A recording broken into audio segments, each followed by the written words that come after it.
నమస్తే, welcome to Suman TV. మన శరీరంలో ఒక ఇంపార్టెంట్ ఆర్గన్ ప్యాంక్రియాస్.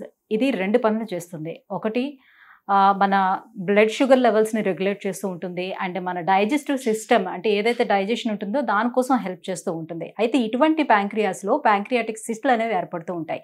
ఇవి ఎందుకు ఏర్పడతాయి? అలాగే స్యూడో సిస్టులు కూడా ఉంటాయి. సో ఇవేమైనా ప్రమాదకరమా? దీనికి ఎటువంటి చికిత్సలు ఉన్నాయి? ఎటువంటి లక్షణాలతో మనం దీన్ని డయాగ్నోసిస్ చేయొచ్చు? ఈ విషయాలన్నిటిపై అవగాహన కల్పించేందుకు మనతో పాటు ఉన్నారు డాక్టర్ ముక్తేశ్వర్ దాసరి గారు, surgical gastro from KIMS hospital, Gachibowli. Hello sir. Hi sir. Pancreas గురించి అందరికీ కొంతవరకు ఈ మధ్యకాలంలో అవగాహన ఉంది. బికాస్ డయాబెటిక్ వాళ్ళందరికీ కూడా దాని మీద అవగాహన అనేది వచ్చింది. సో ఈ ప్యాంక్రియాస్లోని సిస్టులు అనేవి ఏ కారణం చేత ఏర్పడుతూ ఉంటాయి? సో ప్యాంక్రియాస్ రోల్ గురించి కూడా కొంచెం ఎక్స్ప్లెయిన్ చేయండి. డెఫినెట్లీ. ప్యాంక్రియాస్ సిస్ట్, యాక్చువల్గా మీరు అంటూ సిస్ట్ అంటే there are 2 types of cyst. In జనరల్గా ప్యాంక్రియాస్ సిస్ట్ వేరు, ప్యాంక్రియాటిక్ సూడో సిస్ట్ వేరు. అందరికీ ప్యాంక్రియాస్ సిస్ట్ అంటే అన్ని ఒకటే అనుకుంటారు, కానీ 2 రకాలు ఉంటుంది. First discuss something about pseudo cyst. Cyst అని ఎప్పుడు అంటారంటే లోపల లైనింగ్, ఎండోథెల్ లైనింగ్ ఉంటుంది, ట్రూ లేయర్ అంటారు దాన్ని. సూడో సిస్ట్ అంటే సూడో అంటే ఫాల్స్, సిస్ట్ అంటే అది దాంట్లో ఎండోథెల్ లైనింగ్ ఉండదు, ఓ గ్రాన్యులేషన్ టిష్యూ లాగా ఫామ్ అవుతుంది కాబట్టి దాన్ని సూడో సిస్ట్ అని అంటారు. దీనికి రకరకాల కారణాలు ఉంటాయి. మోస్ట్ ఇంపార్టెంట్ పోస్ట్ ప్యాంక్రియాటిస్ అంటే ఆల్కహాల్ తీసుకుంటారు కదండి. ఆల్కహాల్ తీసుకున్న తర్వాత ప్యాంక్రియాస్ పైన ఎఫెక్ట్ అయితే ప్యాంక్రియాటైటిస్ అంటారు. దాని తర్వాత దాని చుట్టుపక్కల కొద్దిగా నీరు చేరుతుంది, దీన్ని అక్యూట్ ఫ్లూయిడ్ కలెక్షన్ అంటారు మా టర్మ్స్ లో. ఈ నీరు ఏదైతే ఉందో 4 వారాల తర్వాత దాని నుంచి అది బాడీ కంటైన్ చేయాలని ట్రై చేస్తుంది. సో ఎప్పుడైతే బాడీ కంటైన్ ట్రై చేస్తుందో దాన్ని సూడోసిస్ట్ అంటారు. It can disappear it self, అంటే ఆ ఫామ్ అయింది మన బాడీలోనే అబ్జర్వ్ అయిపోతుంది most of the times. In case observe కాకపోతే ఇట్స్ కాల్డ్ సూడోసిస్ట్, అది అలానే ఉండిపోతే. సో ఆ సైజ్ కాస్త కొద్దిగా పెరుగుతుంది అనుకోండి, it will cause symptoms to the patient రకరకాలుగా. చుట్టుపక్కల ఏ ఆర్గన్ ఉందో దాని ప్రకారం. స్టమక్ ఉందనుకోండి, స్టమక్ పైన అది ఒత్తిడిలాగా ప్రెషర్ లాగా కంప్రెస్ చేస్తూ ఉంటుంది. సో ఏమైనా తిన్న వెంటనే అతనికి తొందరగా కడుపు నిండిపోతుంది, ఎందుకంటే బికాస్ సిస్ట్ అవుట్ సైడ్ నుంచి కంప్రెస్ చేస్తుంది కాబట్టి తొందరగా కడుపు నిండిపోతుంది. సో సరిగ్గా పూర్తిగా తినలేడు. అదే చుట్టుపక్కల ఆర్గన్ ఒకవేళ బైల్ డక్ట్ అని ఉంటుంది, బిలియరీ ట్రాక్ట్ బైల్ డక్ట్ ఉంటుంది, దాన్ని కంప్రెస్ చేసింది అనుకోండి అతనికి జాండిస్ వస్తుంది.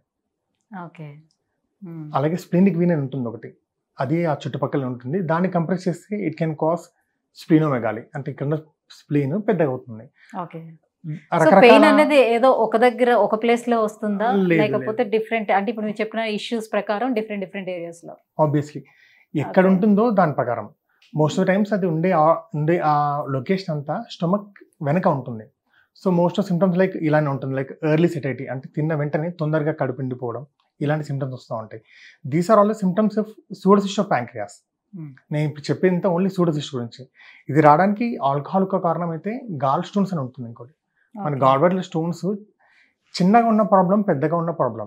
చాలా చిన్నగా ఉన్నాయనుకోండి, it can slip into CBD నుంచి ఇలా వచ్చేసి ప్యాంక్రియాస్లో ఇరుక్కుంటాయి. సో అప్పుడు ప్యాంక్రియాటిస్ వస్తుంది. Pancreatitis sequelae after 4 weeks it form the pseudocyst. It can form, అందరికీ కాదు, ఒకవేళ ఫ్లూయిడ్ ఉంటే ఇట్ విల్ కంటిన్యూ ఫార్మ్. ఇది సూడోసిస్ట్. అదర్ కాజెస్ కూడా ఉంటాయండి, లైక్ ట్రామా. ఇప్పుడు నార్మల్గా వెళ్తున్నా ఎప్పుడైనా ఎవరికైనా యాక్సిడెంట్ అయిందనుకోండి, ప్యాంక్రియాస్ ట్రామా అంటారు. ట్రామా అయినప్పుడు ఆ ప్యాంక్రియాస్ జ్యూస్ అన్ని ఒక దగ్గర కలెక్ట్ అవుతుంది, మళ్ళీ అదంతే same after 4 weeks it forms a wall and again it can form a pseudocyst. ఏదైనా కానీ సీక్వెల్ ఆఫ్ ప్యాంక్రియాటిస్ ఇది, అంటే ఒక ప్యాంక్రియాటిస్ అయిపోయిన తర్వాత దాని సీక్వెల్లో మనకి సిమ్టమ్స్ వస్తూ ఉంటాయి. సో దాన్ని బయటికి తీయటం ఏ రకంగా సాధ్యం అవుతుంది? ఫస్ట్ ఆఫ్ ఆల్ డయాగ్నోసిస్ గురించి చూద్దాము. సో ఎట్లా డయాగ్నోసిస్ చేస్తారు? ప్యాంక్రియాటిస్ సూడోసిస్ట్ అనేది హిస్టరీ ప్రకారం మెయిన్గా అసలు ఏంటి, ఎప్పుడు పెయిన్ వచ్చింది ఏంటి, వీళ్ళందరికీ కూడా ఒక 4 weeks 6 weeks ముందే వాళ్ళకి పెయిన్ వస్తుంది. దాని తర్వాత నేను ఇందాక చెప్పినట్టు తొందరగా తిన్న వెంటనే కడుపు నిండిపోవడం, లేదా అతనికి జాండిస్ రావడం, ఇలాంటి సిమ్టమ్స్ బట్టి మనం రిట్రోస్పెక్టివ్గా చూస్తాము. చిన్న అల్ట్రాసౌండ్ స్కాన్ నుంచి తెలిసిపోదండి సూడోసిస్ట్ అనేది. కాకపోతే to be more precise will do CT scan, ఎక్కడ లొకేషన్ ఉంది ఏంటి తెలుసుకోవడానికి. ప్యాంక్రియాటిస్ సూడోసిస్ట్ని తీయరు, విల్ నాట్ రిమూవ్ దట్, తీయం. ఎందుకంటే ఆ జ్యూస్ అంతా కూడా మన బాడీకి అవసరం అది.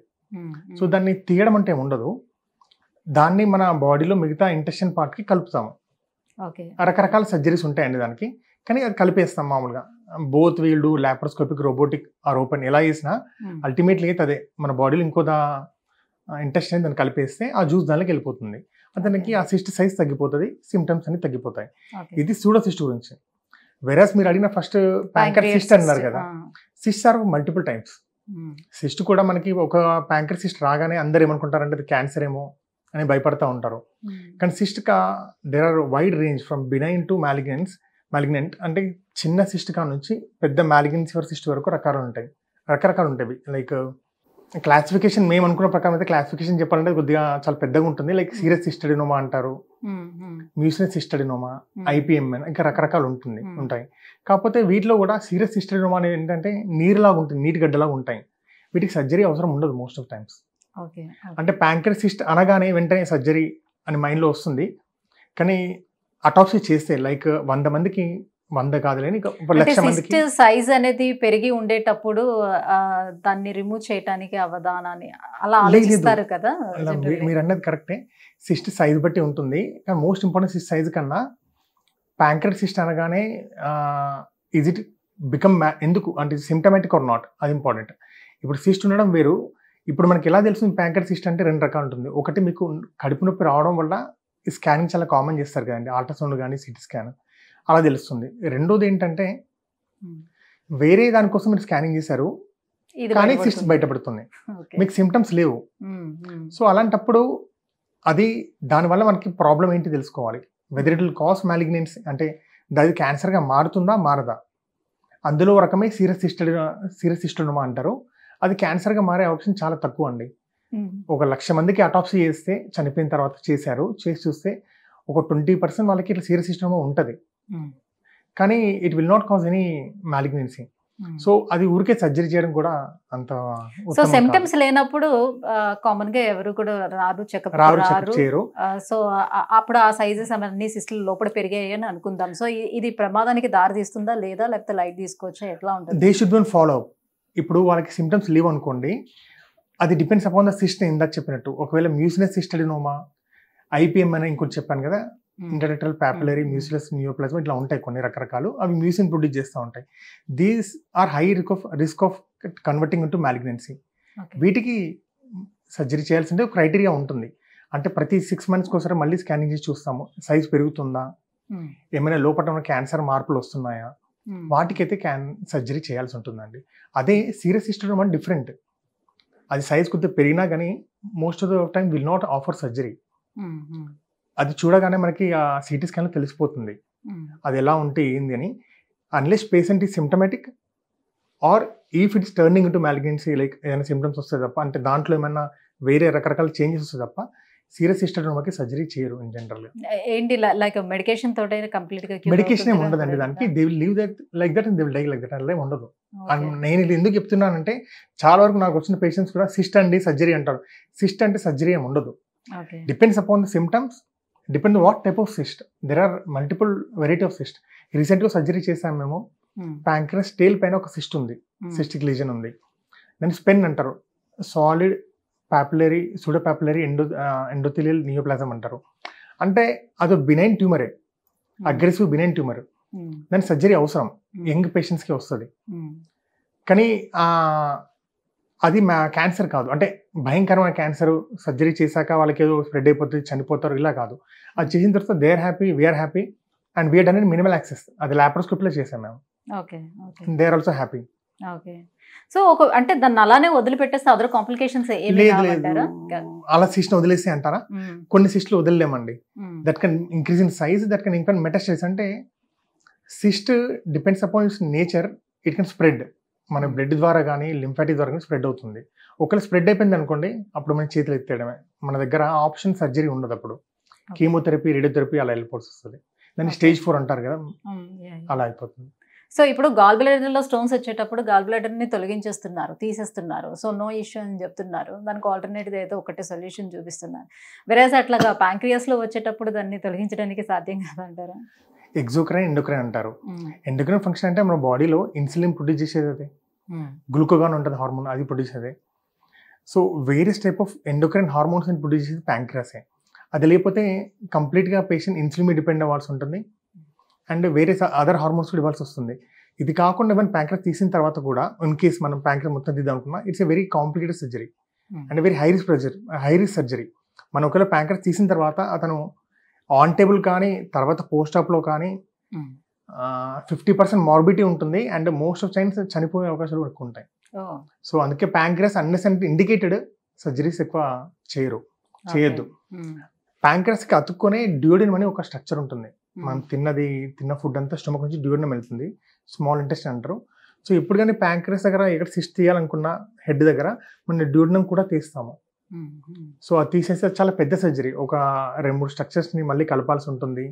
It takes almost 6 to 10 hours surgery. So దాని తర్వాత దాని ఒకవేళ ప్యాంక్రస్ లీక్ అని వచ్చినా కానీ దాన్ని మేనేజ్ చేయడం కూడా కొద్దిగా హై వాల్యూమ్ సెంటర్స్లో చేయాల్సి వస్తుంది. స్పెషలిస్ట్ చేయాలి. అంటే మేము చేసిన సర్జరీ మేము ప్రొలాంగ్ కోర్స్ ఉంటుంది. సో ఇంత హై రిస్క్ సర్జరీ, ఇంత మోర్టాలిటీ ఉన్న వాటికి ఇండికేషన్ ఉంటే తప్ప సర్జరీ చేయొద్దు. సో ఇలాంటివి రాకుండా ఉండటానికి ప్రివెంటివ్ కేర్ దీనికి తీసుకోవడానికి సాధ్యమవుతుందా? ఇప్పుడు ఆబ్వియస్లీ ప్యాంక్రియాటిక్ సూడోసిస్ట్ కంటే ప్రివెంటివ్ ఉందండి. ప్రివెంటివ్ అంటే ఆల్కహాల్ తాగొద్దు, అది వినేవాళ్ళు వింటారు, వినేవాళ్ళు మనం ఏం చేయలేము.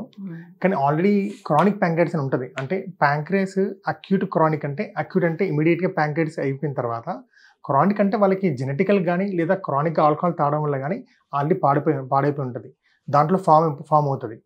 సో మోస్ట్లీ ప్రివెంటివ్ అంటే if at all alcohol is the cause, you have to stop drinking alcohol. లేదా గాల్ స్టోన్స్ కాజ్ అనుకోండి, వెంటనే గాల్ బయట తీసేయడం ఇది గుడ్ సొల్యూషన్ ఫర్ దెమ్, మళ్ళీ సార్ రాకుండా ఉండడానికి. కానీ ఏదైతే మనకి నేను చెప్పాను true pancreatic cyst like serious cystadenomas కానీ, మ్యూసినస్ సిస్టిక్ నియోప్లాజమ్స్ కానీ, IPMN కానీ, వీటికి జెనెటికల్ ఉండొచ్చండి. There is nothing like cause reason for cancer. వాటికి ఏం చేయలేము. Right, thank you so much sir. So pancreatic సిస్ట్లు అనేవి ఎందుకు ఏర్పడతాయి, సో ప్రివెంటివ్ కేర్ అసలు తీసుకోవడం సాధ్యం అవుతుందా లేదా, అసలు ట్రీట్మెంట్ ఆప్షన్స్ ఏమున్నాయి, ఇవన్నీ కూడా తెలియజేసినందుకు thank you so much. Thank you ma'am.